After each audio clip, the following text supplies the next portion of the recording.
Punjab assembly के speaker और deputy speaker का इंतखाब आज होगा। स्पीकर के लिए नून लीग के मलिक अहमद खान और सुन्नी इत्तेहाद काउंसिल के अहमद खान बच्चर के दरमियान मुकाबला होगा।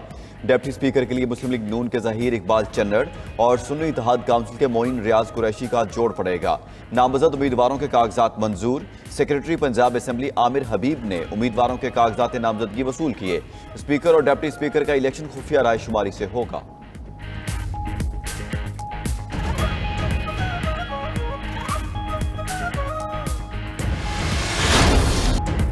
मुराद अली शाह तीसरी बार सिंध के वजीर आला नामजद। अवैध शाह स्पीकर और Naveed Anthony deputy speaker Sindh assembly में पीपल्स पार्टी के उम्मीदवार होंगे। चेयरमैन पीपल्स पार्टी बिलावल भुट्टो का ऐलान। पार्लिमानी पार्टी के इजलास से खिताब। कहा वफाकी हुकूमत में कोई वजारत नहीं मांगी। सिंध और बलूचिस्तान के सैलाब मुतासरीन को हक दिलवाना है। नफरत की सियासत से पाकिस्तान का नुकसान हो रहा है। पाकिस्तान में खिदमत की नई सियासत का आगाज होगा। सिंध का बलूचिस्तान और वफाकी हुकूमत से मुकाबला होगा। आज सिंध असेंबली के इजलास में अरकान हल्फ उठाएंगे। आगा सिराज दुरानी नामुंतखब अरकान से हल्फ लेंगे।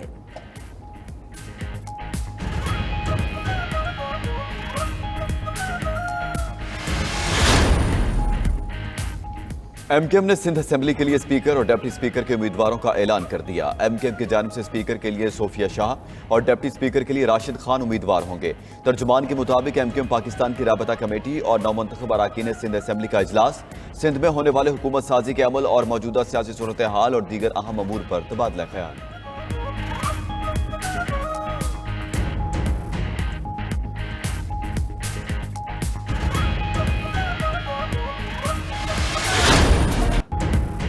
पंजाब असेंबली का पहला इजलास ही हंगामा खेज। सुन्नी इत्तेहाद काउंसिल के अरकान का एहतजाज। शोर शराबे में 313 अरकान ने हल्फ उठा लिया। सुन्नी इत्तेहाद काउंसिल के अरकान ने स्पीकर डाइस का भी घेराव किया। लीगी अरकान के साथ नोक झोंक। पंजाब असेंबली का पहला इजलास ही 2 घंटे ताखीर से शुरू हुआ। नून लीग और इत्तेहादी जमातों के 215 अरकान और सुन्नी इत्तेहाद काउंसिल के 98 अरकान असेंबली ने हल्फ उठाया। स्पीकर सिब्तैन खान ने नौमुंतखब अरकान से हल्फ लिया। हल्फ उठाने के बाद अरकान असेंबली के गोल्डन बुक पर दस्तखत।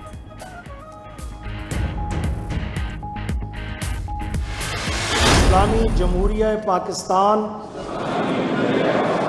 के दस्तूर बरकरार रखूंगा और इसका तहफ़्फ़ुज़ और दिफा करूंगा। अल्लाह ताला मेरी मदद और रहनुमाई फरमाए।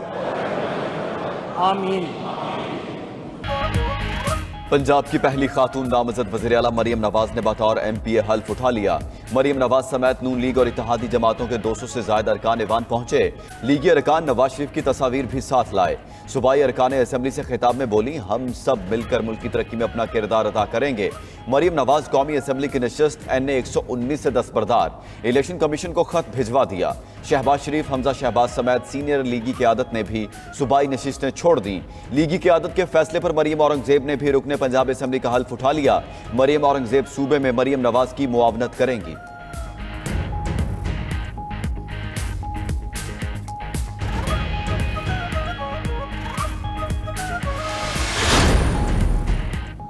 पीटीआई रहनुमा आमिर डोगर असेंबली के बाहर पुलिस की भारी नफरी देखकर बरहम। कहा पंजाब असेंबली के बाहर पंजाब पुलिस का तूफान बदतमीजी है। कैदियों वाली गाड़ी वाटर कैनन खड़ी की गई। MTAs जीत कर आए, इज्जत के साथ आने दिया जाना चाहिए था। खौफ से मुखालिफिन की रात की नींदें हराम हैं। ये खौफ इनका तब तक पीछा करेगा जब तक हमारा मैंडेट नहीं देते।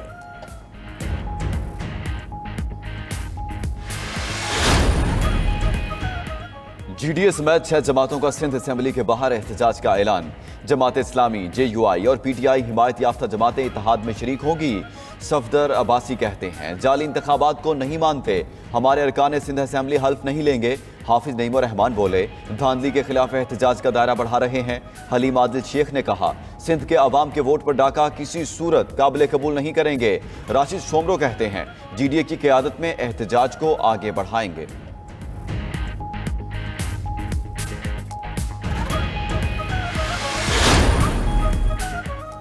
खैबर पख्तूनख्वा असेंबली का इजलास तलब करने के लिए समरी गवर्नर हाउस को मौसूल। निगरान वज़ीर आला खैबर पख्तूनख्वा ने समरी गवर्नर KP को इरसाल की।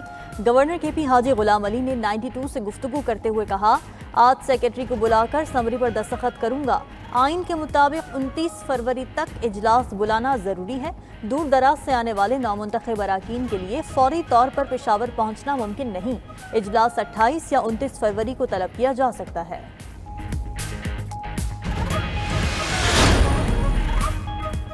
सदर मुस्लिम लीग नून शहबाज शरीफ से MKM वफ्द की मुलाकात। हुकूमत साजी के हवाले से अहम अमूर पर तबादला ख्याल। नामजद वज़ीर आज़म शहबाज शरीफ से सदर IPP अलीम खान और रहनुमा काफ लीग चौधरी सालिक की मुलाकातें। मुल्की मफादात के तहफ़्फ़ुज़ के लिए सियासी ताउन को मजबूत बनाने पर इत्तेफाक। शहबाज शरीफ से बलूचिस्तान अवामी पार्टी के वफ्द की मुलाकात। मुल्की सूरत हाल और सियासी ताउन से मुतालिक अमूर ज़ेर गौर आए। शहबाज शरीफ बोले, मुल्क किसी सूरत इंतशार का मुतहम्मिल नहीं हो सकता। पाकिस्तान के लिए सबको मिलकर बैठना होगा।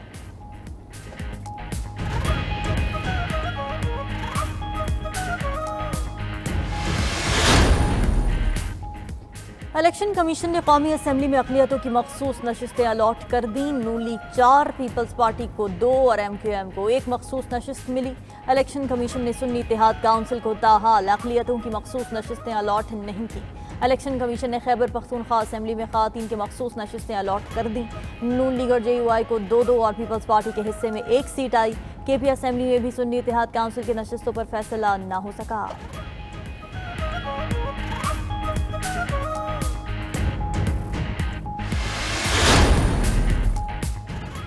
सुन्नी इत्तेहाद काउंसिल को मखसूस नशिस्तें मिलेंगी या नहीं। सुन्नी इत्तेहाद काउंसिल की जानिब से मखसूस नशिस्तों की दरखास्त।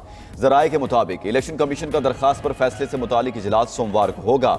इलेक्शन से कबल सुन्नी इत्तेहाद काउंसिल ने मखसूस नशिस्तों के लिए दरकार फैस जमा नहीं कराई थी। नशिस्तें देना या न देना इलेक्शन कमीशन की सवाबदीद है।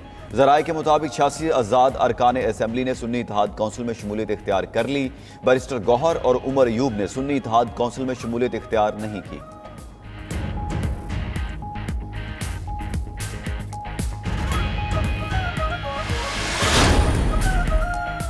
साबिक कमिश्नर रावलपिंडी के इल्जामात की तहकीकात। इंक्वायरी रिपोर्ट इलेक्शन कमीशन को पेश। ज़राए के मुताबिक इंक्वायरी कमेटी ने साबिक कमिश्नर के इल्जामात को झूठ पर मबनी करार दे दिया। लियाकत अली चट्ठा के खिलाफ तौहीन इलेक्शन कमीशन और क्रिमिनल कार्रवाई की सिफारिश। इंक्वायरी कमेटी ने बयानात की रोशनी में कमीशन को सिफारिशात भी दी। साबिक कमिश्नर लियाकत चट्ठा तहकीकाती कमेटी के सामने अपने इल्जामात से मुकर गए। कहा, इलेक्शन में धांधली से मुतालिक बयान सियासी जमात के बहकाने पर दिया। उनसे मुस्तकबिल में आला ओहदे का वादा किया गया था। चीफ जस्टिस का नाम भी जानबूझकर शामिल करने का एतराफ़ किया।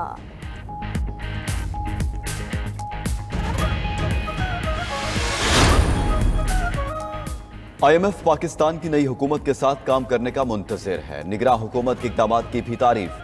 आलमी इदारे की डायरेक्टर कम्युनिकेशन जोली कोजेक का कहना है, निगरां हुकूमत ने मालियाती अहदाफ और सख्त मॉनिटरी पॉलिसी के जरिए माशी इस्तेहकाम को बरकरार रखा। महंगाई पर काबू पाने के लिए इक़दाम किए। जोली कोजेक का सियासी सूरत हाल पर तबसरे से गुरेज। उधर ब्लूमबर्ग के मुताबिक पाकिस्तान की नई हुकूमत $6 अरब के नए कर्ज प्रोग्राम के लिए IMF जाएगी। मुज़ाकरात मार्च या अप्रैल में शुरू होने का इम्कान है।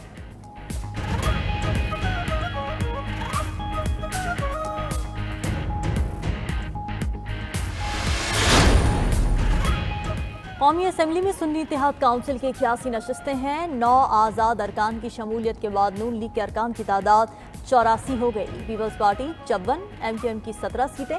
इलेक्शन कमीशन के मुताबिक कौमी असम्बली में JUI की 6, काफ लीग की 4 और IPP की 3 नशिस्तें हैं। Muslim League Zia, MWM, PK मैप, BAP, BNP की 1-1 सीट। कौमी असम्बली में 8 अरकान आज़ाद हैं।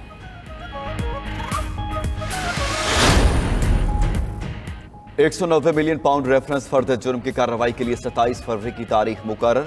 एहतसाब अदालत के जज नासिर जावेद राना ने अडयाला जेल में समाअत की। बानी PTI की अहलिया से मुलाकात की दरखास्त मंजूर। दांतों का तिब्बी मुआयना कराने की दरखास्त पर फैसला महफूज। उधर बानी PTI और बुशरा बीबी ने साइफर और तोशाखाना केसेस में सजा के खिलाफ अपीलें दोबारा इस्लामाबाद हाई कोर्ट में दायर कर दी। उधर गैर शरई निकाह केस में बुशरा बीबी ने फैसले के खिलाफ सेशन कोर्ट इस्लामाबाद में अपील दायर कर दी।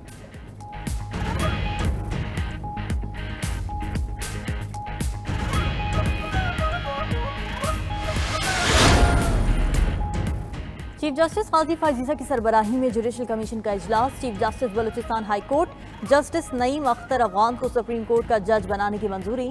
जस्टिस शहजाद अहमद मलिक को chief justice Lahore high court बनाने की भी मुतफ़िक़ा मंजूरी दी गई। दोनों नामों की मंजूरी के बाद मामला पार्लिमानी कमेटी को इरसाल।